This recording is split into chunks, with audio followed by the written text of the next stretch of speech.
நாங்கள் பார்த்து வச்சிருந்த மாப்பிள்ளைக்கு ராஜுவை கல்யாணம் பண்ணி கொடுத்துருந்தா இப்படியெல்லாம் யோசிக்க வேண்டிய அவசியம் வந்திருக்காது. உனக்கு நல்லதே தோணாதா?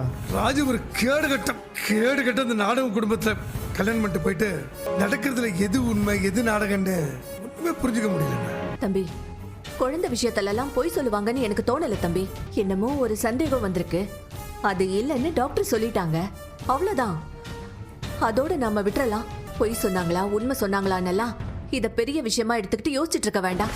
அண்ணே, என் மனசுல என்ன பட்டுதோ அதை நான் சொல்லிட்டேன்.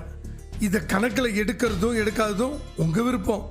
நான் யாரையும் கம்பல் பண்ண மாட்டேன். உன்னை திருத்தவே முடியாதுண்ணே. எனக்கு என்னமோ சின்ன மாமா சொல்றதுதான் சரின்னு தோணுது.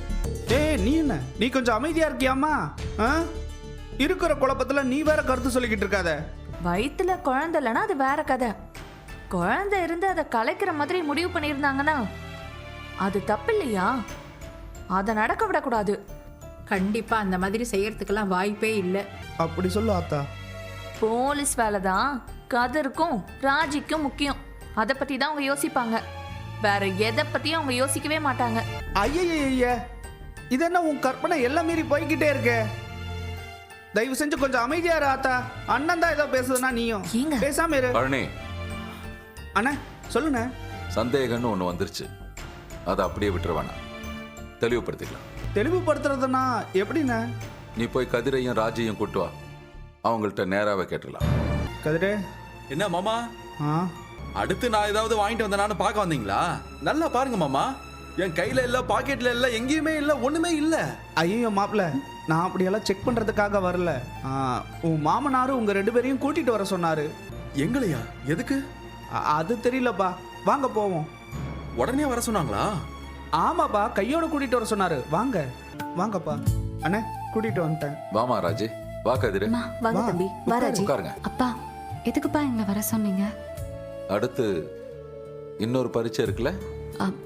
ஆமாப்பா இருக்கு. அது எப்போ? இன்னும் தேதி அனௌன்ஸ் பண்ணலப்பா. அதுக்கு படிக்க தொடங்கியாச்சா? ஆரம்பிச்சிட்டேன். எங்கண்ணா, எதுக்குன்னு இவ்வளோ கேட்க வேண்டியதா?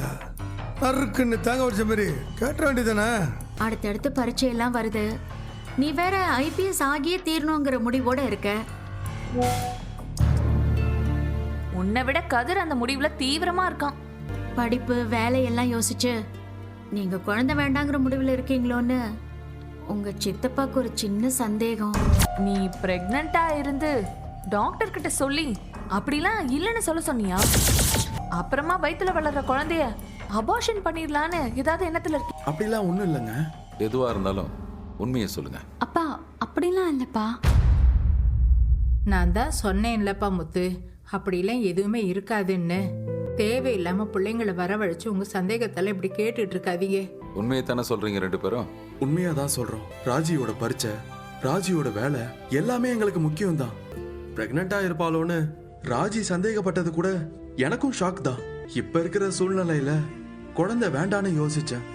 ராஜி பிரெக்னண்டா இல்லைன்னு தெரிஞ்சப்போ அப்பதான் நான் கொஞ்சம் நிம்மதியானேன்.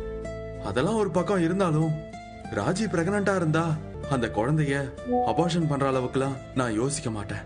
ராஜியுமே அதுக்கு ஒத்துக்க மாட்டா. அப்போ இப்போதைக்கு 2 பேரும் குழந்தை வேணாங்கிற முடிவோட தான் இருக்கீங்களா? எப்ப பெத்துக்கலான்னு இருக்கீங்க? ராஜிக்கு வேலையெல்லாம் கிடைச்ச பிறகா?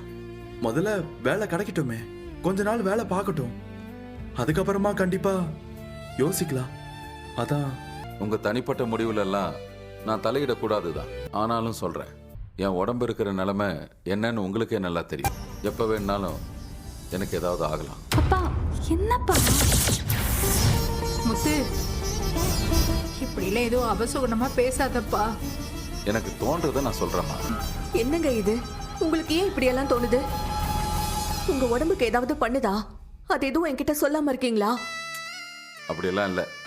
அண்ணே, உங்களுக்கு ஒன்றும் ஆகாது. நீங்க இன்னும் பல வருஷத்துக்கு நல்லா இருப்பீங்க. நாம ஆசைப்படுறது ஒரு பக்கம் இருக்கட்டும், ஆண்டவன் நமக்கு என்ன வச்சிருக்கானே தெரியலையே. அதனால தான் சொல்றேன், எப்ப என்ன ஆகும்னு தெரியாத வாழ்க்கை. எனக்கு சீக்கிரமே பேரனோ பேத்தியோ பார்க்கணும். நாம இருக்கிற இந்த வீட்டுல ஒரு குழந்தை குரல் கேட்கணும். 2 பேரும் நான் சொல்றதை கொஞ்சம் யோசிங்க. செந்தில், என்னப்பா சாப்பிடாம உட்காந்துருக்கே, சாப்பாடு பிடிக்கலையா?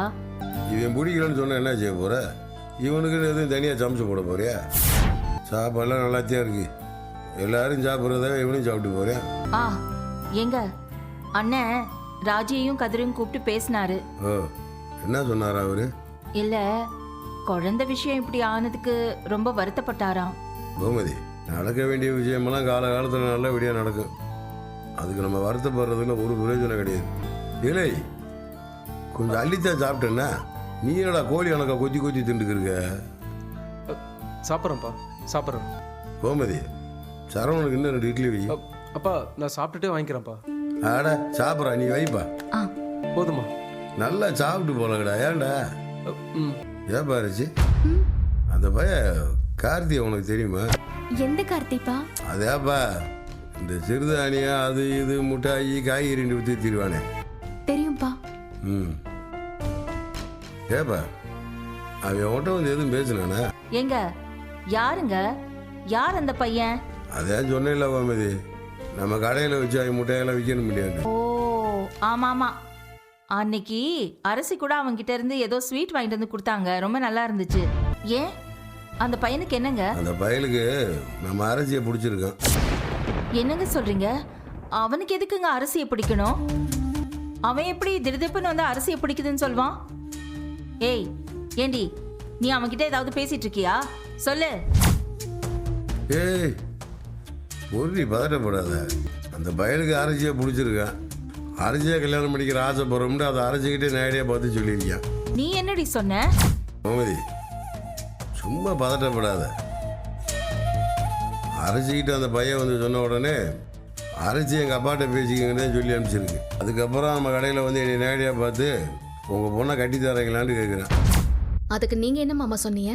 ஏப்பா மீனா, அவன் கேட்டது கடையில் விற்கிற பொருளாக இருந்தால் உடனே எடுத்து கொடுத்துடலாம்.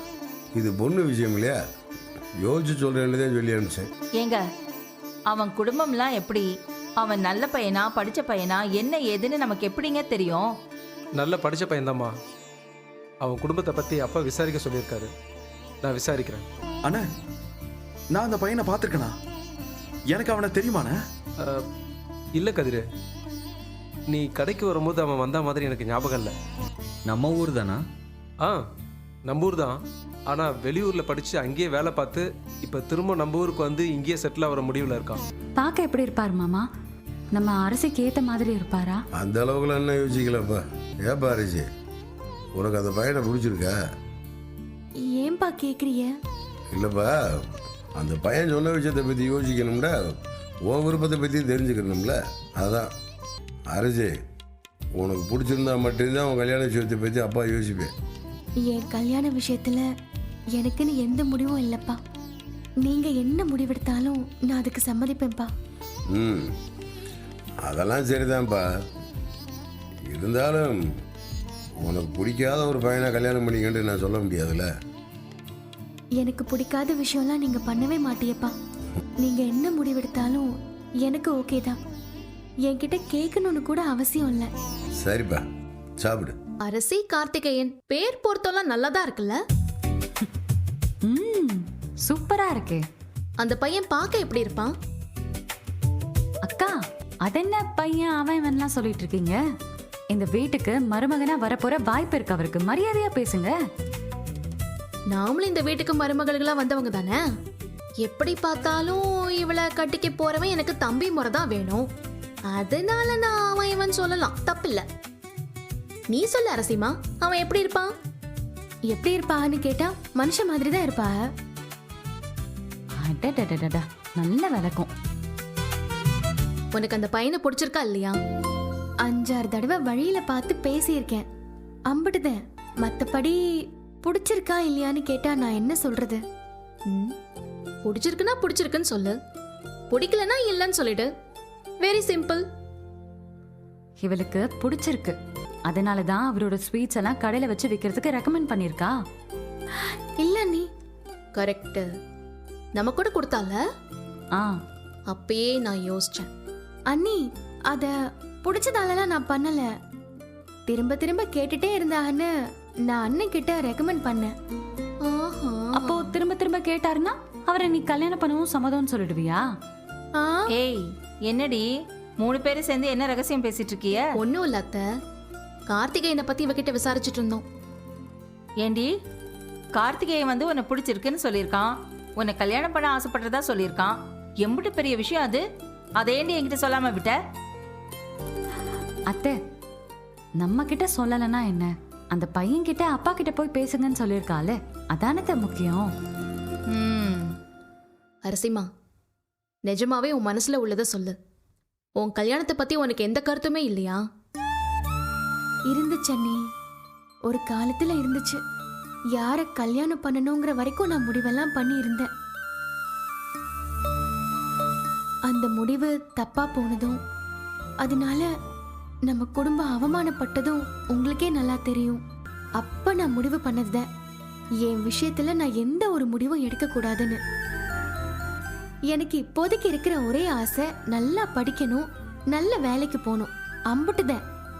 எனக்கு எப்போ கல்யாணம் பண்ணி வைக்கணும், யாரை கல்யாணம் பண்ணி வைக்கணும்னெல்லாம் அம்மாவும் அப்பாவும் முடிவு பண்ணட்டும். நான் அதுலலாம் தலையிட போறதே இல்லை. யாரிசி, அத்தையும் மாமாவும் சேர்ந்து யாரை கல்யாணம் பண்ண சொன்னாலும் நீ பண்ணிடுவியா? கண்டிப்பா பண்ணுவேன். நீ கல்யாணமே பண்ணிக்க வேண்டான்னு அவங்க சொன்னாலும் அதுக்கும் நான் சரின்னு தான் சொல்லுவேன். பாத்தீங்களா, எம்பிட்டு தெளிவா அக்கறையா பேசிட்டு போறான்னு. இதுக்காகவே அவளுக்கு எல்லாமே நல்லபடியா நடக்கணும். ஏங்க, தூங்கலையா நீங்க? தூக்கம் வரல. என்னாச்சு? ஏதாவது பிரச்சனையா? பிரச்சனை தான். ஆச்சல்லாம் அடிக்கல, வேற ஏதாவது பண்ணுதா? உடம்பெல்லாம் நல்லாத்தே இருக்கு மீனா, மனசுதான் சரியில்லை. மனசுக்கு என்னாச்சு?